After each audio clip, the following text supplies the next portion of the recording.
Imagine if you were in like court and the judge was like, you got 20 years in prison, but if you answer this riddle, you're free to go.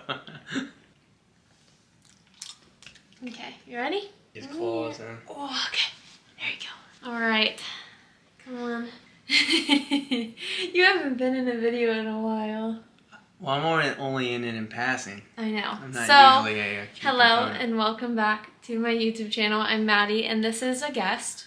Yeah, just this is my husband Brock, and he's been in a few videos before. I feel like you're in more vlogs than anything. I'm a character in the Maddie universe. You are, yes. So, and this is Dobie, for those who don't know. Yeah. Breathe. I'm gonna get nervous. Baby's nervous. I made him read A Court of Thorns and Roses. He actually read the hardback copy right there, and I reread this for the first time because I read this back in February of 2021, so 2 years ago, basically to the day. It was not as good as I remember, but we're gonna get into it. And before I even start the actual video, I just want to say to the people who have read ACOTAR, he has no clue about book 2 or anything like that. He has no idea what's to come. He has no clue what book 2 and book 3 hold. So, I mean, we all know why book 1 doesn't compare, but he doesn't. So we're gonna go throughout this video like book 1 is as good as he thinks it is, okay? Alright. Okay. No one likes book 1 compared to the others. Let's go over your reading currently though, because you're not a fiction reader. I was gonna say that would help explain it. Yeah. So I hadn't read almost my entire life. That's not true. You read Percy Jackson. Yeah, so I read a couple fictional series as like a kid in elementary and maybe in the beginning of middle school. But I never really read that much. Going into high school, college, never really took the time to read. Would read some like either business or, you know, technically like self-help type books. Kind of just fizzled out with those, could never really make it a habit. The past 8 months I've been very consistent with reading once I basically did like habit stacking and took my morning routine, which I'm very strict with and just naturally do, and added on my reading in the morning rather than trying to throw it at the night because I would always just end up forgetting or put it off. With that being said, I read primarily philosophy and nonfiction. Nonfiction in general, yeah. In general, it's not very imaginative. Compared to my bookshelf, it's not as colorful. It's not as imaginative. Before you even knew anything about the book, were you nervous about starting a fiction book? I was worried I was gonna have like a dud of a brain, and mainly because I was like, for so long I haven't had to imagine things off what I read, and it's been more like, okay, I watch a movie, I watch a show, I can see it. Yeah. I was worried my imagination muscles were going to be weakened. Yeah. And to some extent, it's kind of like I told you, like a lot of things I would imagine were almost with this like vignette and this like hazy thing where no one had like an obvious face. Everything was like a little fuzzy. Mm-hmm. But I feel like, you know, as we talked about in the book, there's like a whole page worth describing a hallway or a person or something like that. It's really descriptive sometimes. So that helps give you a picture in your mind. He ended up reading this book in like a week and a half? Yeah, about a week and a half. 2 weeks. So like you would 30, 40 read pages a like night. Yeah, no, more than that. One night you Well, read one night. Well, that was when I finished. I read like 90 in a row. Yeah, you did. So he did set aside time every night to read like 3 to 5 chapters. That's commitment. It was commitment, and I was proud of him. And I do have some vlog clips that I'll just put in here of him reading it throughout the video, so you guys can see some of that. So he actually did read it, which I'm proud. I'm proud of. Some parts I was like, are you skimming it? Are you actually reading it? Yeah, no, but I would ask real questions to you. He would ask really good questions throughout, so I knew he was paying attention. Thought I would structure this video based off questions about the like intro or, you know, initial thoughts, and then characters, plot, ending, or the end part of the whole book, the riddle and everything like that. So I think we're gonna start with, did you like it? I know you don't have much to compare it to because your whole genre is kind of nonfiction. For kind of your first taste of fiction, did you like it? For a taste of fiction, it was good. I don't think I'd go out of my way to read it. Yeah, I would assume that because it's a female protagonist. It's not like there's gonna be. Well, that's what I told you. It's different from what I would read. So like, I don't read a lot of fiction, and then if I were to read fiction, I probably would read something like, you know, a Jason Bourne or some kind of male protagonist that's, you know, John Wick-esque and like aggressive and, you know, violence or whatever. We won't rate it right now, but at the end we'll rate it. My rating has to come with a perspective and like, you know, relative to, but it wasn't painful at all for like not really wanting to read it. It wasn't bad. You did just read it for me. Yeah, I read it for you, and it wasn't painful to get through. I mean, sat through it every night, read through it, and enjoyed elements of it, and so it was. Yeah. Okay. Was Good. Yeah. Good.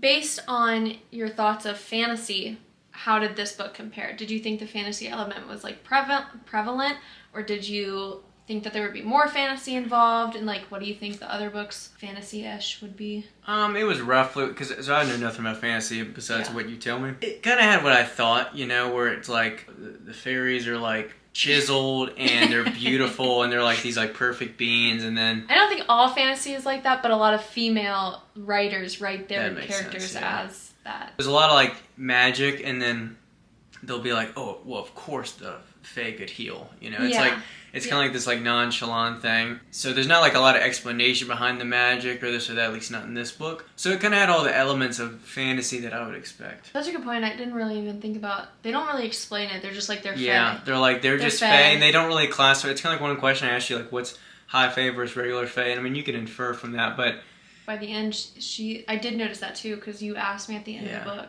where she was like turned to high fae. Yeah. And you're like, what's the difference between high fae and fae? And I'm not even gonna lie, I don't really know. I guess high fae is more royal, I would guess. Yeah, royal would make the sense, or like more powerful, but it's like, okay, well, is there a literal line between, now you're high fae? I don't think Sarah J. Maas knows either. She's got to figure that out. Intro, I think we're kind of good with, but I just wanted to start talking about the characters now. Did you notice throughout the whole book, like, any character development with Feyre? So, like, she started out one way. Yeah, I mean, she started off kind of just being like a little butthurt human. She was butthurt. And she was, a little bit of a negative Nancy. And then, she definitely was, I don't know, she's not this. I could argue I would with you on that. I would say she's reckless throughout the entire book. Yeah. She shoots something she shouldn't to start out the book. She's constantly told not to do something and then immediately does it. That's a question coming up. I forgot this book and how disobedient, not even disobedient, but how ignorant. She does not listen to instructions at all for the first 50% of the book. They're like, oh, you're gonna die. It's not even a rebellious thing. It's just like there's no reason to. No, but they say like, oh, you're gonna die if you go out there. Like, and then she's like, oh, okay. I'm gonna do it anyway. Yeah, and then she goes back. So I do agree with that. I think her character development from naive, the beginning, maybe would be naive is a better way. Yeah. And then obviously she's a kind of a bitch at the beginning because her sisters are assholes. I mean, Elaine's just kind of dumb, and Nesta's a bitch. Yeah. So, but yeah, she gets better. She's mildly likable. That's a good. I like that. She's even throughout the rest of the books, I feel like she's mildly likable. What were your thoughts on some of the individual characters like Tamlin, Lucien? Lucien seemed the coolest. Yeah, he's cool. He was nice at the end too. Yeah. Tamlin's fine. He's just a little bit like wimpy at times. I do want to put in that clip of you with Tamlin. Oh. Okay, repeat what you just said. I found out that the golden-haired beast is named Tamlin, which is associated to all the Etsy gifts I was looking for you for Christmas. And Tamlin's tears. And Tamlin is a boy. A boy. And you thought Tamlin was a girl. It sounds like a feminine name. I think Tammy. through all of the Etsy stuff, like you saw like Tamlin's tears and stuff. Yeah. It is funny that you would assume it's a girl. It makes sense, but I just thought that was kind of funny. They mentioned masks. Are they wearing actual masks, or they just mean the glow of their skin? They're wearing actual masks, and you'll find out why. Like masquerade ball. Oh, like masquerade masks? Yeah. Yeah, at the beginning, he thought Tamlin was a girl. I was shopping for Christmas gifts for her, and when I read like up ACOTAR on Etsy, it was like Tamlin's tears, and so I just assumed it was a woman. A woman. And that kind of makes sense, like Tammy. Yeah, I get it. Tamlin's but when you found out it was a man or a male, I started laughing because I was like, oh, that's so great. Yeah. Because, I mean, you don't really know what's next, but like I liked what you could do. So in this book he seemed a little wimpy because he kind of was Rhys. Rhys, yeah. I always pronounce it wrong. You can just say Rhys. Rhys is easier. Rhys, okay. Yeah. Anyway, when Rhys is like, putting pressure on him, he's like, oh, please, don't tell her name. Yeah, I know. Yeah, so he needs to have more chutzpah. Yeah. What were your thoughts on Amarantha? They didn't do much description of her. No, they did, but like she like didn't seem that scary. Like I feel like they wanted her to seem very like nasty and scary. Yeah. But like even describing how she made the dude into like her ring, I wasn't like getting chill feelings. His eyeball. I don't know if they could have like beefed it up in a certain way, or, Yeah. but well, you gotta also keep in mind this was a young adult book to begin with. That's true. So I bet Sarah J. Maas started out like, oh, we gotta keep her like a nice, mild villain. Yeah. But she was kind of like, I mean, she did kill. I mean, she was gritty. In the past. She was gritty and mean, but I just, as far as like the main villain, I wasn't getting any kind of strong feelings towards. What are your thoughts on, I know we just talked about him, but on Rhys? I kind of saw it coming a little bit with like, because when she first met him, I think she said he was like extremely handsome, but then he's kind of being like a little bit pompous and like rude and mean, and obviously is like her Amarantha's like pawn. But then you know, I noticed like, I don't know, I figured based off the book, I was like, not everything negative is just gonna constantly happen to her, so I kind of saw him playing like the double agent, the good guy in a way. Yeah. So he was see okay. That coming? I didn't even ask you. I saw it coming a little bit once he came down. Once he came down to like heal her, I knew it wasn't just gonna be like, oh, he's just screwing her over. Like there was something to it. So yeah, he's a nice guy. Yeah. What are your thoughts on the long haul with Tamlin and Feyre? Like, what do you think if you were to read book 1 and 2 or 2? What do I expect from them? Yeah. Just Pound Town. Pound Town. That's another thing in the first book. Since I reread it, I forgot they even had sex in this book. Like in the first one, I did not remember that at all. And then once I read it, I was like, oh, I wasn't expecting that, because I mean, it obviously gets more graphic as the books go on. So I think I kind of just forgot about it. He word for word impaled her, or something like that. Yeah, it gets worse. I'm sure. Who was your favorite character and why? Lucian. Okay. You know, he's cool. He just seemed like cool, guy, loyal, had a little bit of an edge to him, tough backstory, you know. No eyeball. No eyeball. But a cool eyeball. Yeah, he just seemed like a, you know, kind of guy you'd hang out with. You know. Okay. We'll move on to the plot, okay? But before we go in there, I wanted to just say, like, I forgot how boring this book was compared to the other books. Like, it took me longer than it took him to read it, and I was excited to reread it, but then once I got into it, it was way slower and way less interesting than I remember it being. So it took me a while, and I ended up pulling the audiobook out for the last like 20% because I was like, I can't get through it. I don't like it. So I actually changed my rating on Goodreads to 4 stars. Damn. It was 5 when I first read it. It's definitely not 5. But in my head, when I first read it, it was the first, like, my introduction to new adult fantasy. Yeah. So I was excited, and I really liked it. And then the second book obviously blows your mind because a lot of stuff happens. So, did you find the story predictable at all? Yeah, sections. I thought the like 3, I think I told you this, how she had to do the 3 challenges at the end, or the 3 favors, and they were like drawn out like one over each month, and it's, I don't know, some stuff it's like, you know, eventually she's gonna do the 3 favors, like that's how the book's gonna go. And then you also know, they kind of like foreshadowed a little bit, like where even though she did the favors, Amarantha wasn't gonna like follow up because they didn't give like an exact timeline or something like that, and you're like, okay, duh. Yeah. And then you knew like, okay, well, she's not gonna get killed. There's more books, so like she doesn't die. Yeah. So like there's aspects of it where I was like, okay, like I know something's gonna something's gonna happen. Y is gonna happen. I don't know how it's gonna happen, but it's gonna happen. Yeah. You know, I knew she was eventually gonna come to like be more friendly with the fairies and things like that, and the fae overall, and all that nature. Okay. So I saw something. It makes sense. Yeah. It makes sense. What were your thoughts on the blight and the masks that the spring court had to wear? Like, let's start before you knew what it was, before you knew who Amarantha was. Like, before the blight, what did you think the blight was, and how it affected I didn't really have a clue. I think I told you this. I didn't know blight was connected to the mask. I mean, I knew that, okay, the mask was, I just didn't know the blight was the term for it for a while. Yeah. General idea of the blight causing an issue and such makes sense and is like a cool plot. Mm-hmm. But the mask thing is kind of stupid. It's important I didn't know why. Because it's a good point. Well, it's important to the plot because Amarantha wanted him to seem ugly and like so no human would love you with the mask on. Yeah. But it's like a little goofy, and then again, probably because it's young adult. So maybe they could have, I don't know, had the blight be something else. Yeah. You know, like a big mole. A big mole, something uglier.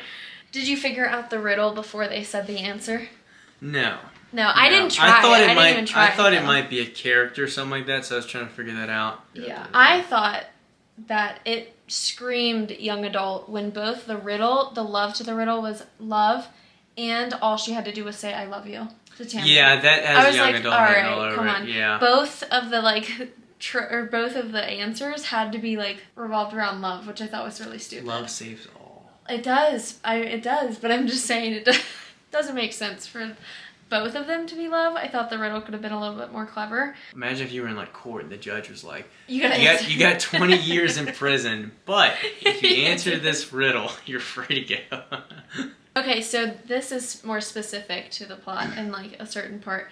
But remember in the cell when she was her arm was torn or something and Rhys came in there to heal her, but he made that bargain? What are your thoughts on that bargain that he made to come with her for 2 weeks? Do you know why? Do you think you know why he's doing it? What the purpose of that bargain is? Well, it sounded sexual for first instance. Okay. But considering that it's young adult and then they didn't really get into any of that, I assume it's not because he sounds like a nice guy, obviously, you know. Mm-hmm. Last few questions. Yeah. Okay. Do you understand the hype around this book? Only because it's a kind of independent, mildly badass protagonist character, and you got these extremely good-looking Fae, and there's love built in. But do I understand the whole hype? No, I don't think I could. Okay. I'll ask that question again when you maybe read the second book. You don't have an answer? I understand the hype around it because I've read all the books. Oh, wow. Of course I understand the hype. I am the hype. I'm in the hype. I'm in it. Do you think you'll be reading any more fantasy? Ever? Only for you and you two. Come on. Yeah. No male protagonist books? The Empire of the Vampire, the one that I told you about, that's gives me Witcher vibes, and I feel like you'd like it. I like entertainment from other sources, and then I like information from books. Okay. It's just... Yeah. But never say never. Never say never. Yeah, because what if down the line you're maybe I could try that? Yeah, I mean, But you do it for me. Hopefully a lot of years ahead of me, so I think... You do it for me, though. I do it for you. Okay, That's thank you. it, though. Do you think other men should pick up this book? Why or why not? I don't really... I don't think so. I don't think anyone would be disappointed by it, but I don't think it's targeted towards, men or young men or things like that, so I don't think it's going to, arouse any kind of men to get excited about this book or series, but I don't think they would hate it if you were looking for, less overly feminine or princess type of fantasy book. She's a pretty cool character, and there's some violence and conflict into it, so I think it's a good... Do you know, this isn't even a question, do you know what the first book is based off of? What fairy tale it's based off of? No. Beauty and the Beast. It's loosely based off of yeah, that makes sense. So Tamlin's the Beast. I think the reason I couldn't guess that is I only half saw that movie as a kid. I didn't realize it wasn't... I was big into it for a little bit. I went through phases, so I don't really remember. I think I was scared. Yeah, it was a scary one. If you were to recommend this book to another person, how would you describe it in 3 words? 3 words? Yeah. Oh, but while he thinks, I did get a lot of these questions from you guys when I posted on my YouTube community post, so thank you for asking some questions. Some of them I made up, so it's not just me. 3 words? 3 words. Okay. Love, magic, conflict, / war. Love. Didn't we just talk about love and how it shouldn't be used anymore? Yeah, but that's that's all in the book. I would say, well, now I wasn't even thinking, so I don't know. I don't have 3 words. Yeah. Conflict is odd. Well, I did want to say war because I know you say there's war later, and this didn't really have much war, but there's conflict. It's not really violence. Yeah. It's not really action, but it's conflict. Okay. I agree, I guess. Oh, okay. Someone asked this for me. Do you understand why I love it so much? Do you based off? Yeah, it looks like the type of book you'd read. It looks like. You mean it? It reads like it reads like the type of book you read. Well, this is like the one of the 4 series that got me into BookTube. And I get it. It seems it's all like, thanks to my mom.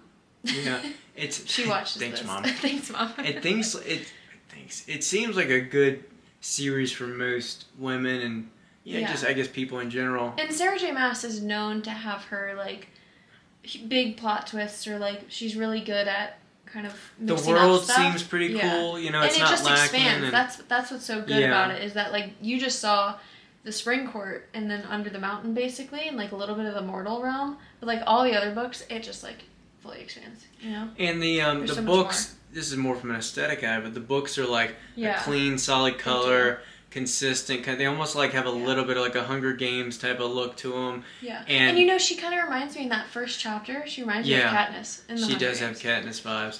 And you know, some other books like I can see on your shelf. Sometimes they're like, you know, especially the fantasy ones. There's like too many colors going on and too much on the cover, and you know, sometimes the simplicity will grab the eye a little faster. What would you rate this book? You don't really have anything to base it off of, so I'm okay with a lower rating, because when you do read the second one, I know it'll be higher. I'd give it like a 3. A 3? Yeah. Okay, so like, middle basically. Yeah. That's good. I think even now, after rereading it, I feel like I could give it like a 3.5. Like 3.5. Mm-hmm. Like it just wasn't what I remember. So like, I felt bad when she went into the woods again for like the 3rd time. After Tamlin and Lucian said, don't go into the woods, I was like, girl, were you this stupid the first time I read it? Because I don't remember that. Yeah, there's probably like 15% of the book that could have been shortened or like skipped, and you'd still get the point out of it. Yeah. I mean, we've already talked about it. Or what would it take for you to get to read book number 2? I already set the standards. I know. So listen, guys. 5,000 views and 100 likes. I said, okay. I'm saying 2,500 views. I'll meet you. Can we do 3,000? 3,000 views. Because I'm not getting that much right now. 4. No. You gotta meet me in the middle. You can't just... Take it or leave it. Okay, if this video gets 4,000 views... And 100 likes. Oh my god, really? And 100 likes, so please like it. Brock will read. Is this the second one? Why am I blanking? Yeah, okay, sorry. No, I do. She's a fake. I do. For some reason, the 3rd one looked different to me. She just buys books to talk about and doesn't read them. Book 2 he will read if this video gets 4,000 views, which I think is a little unfair. But maybe if it gets over time, right? Here's the deal. You gotta read some of my books that I'm trying to tell you to read. I know, I've read, what's it called? I don't even remember what his name is. Nick and McKeon Ethics. That one. Whatever it is. I've read a little bit and I didn't understand a single damn word. Let's get to 4,000. I'm gonna share this everywhere I can, just so people can watch it and get the views up. Thank you guys for watching. Please help me bring him back onto this channel so we can make him read the second book. Even my mom is texting me. She's like, is he gonna read the second one? Leave a comment down below if you liked this video, like and subscribe, and I will see you in the next one. Wait. Oh yeah, did we say goodbye? Oh! He's so sleepy. Come on. Did you read this? Did you read it? Joke's on everybody, that's your husband. Yeah, no.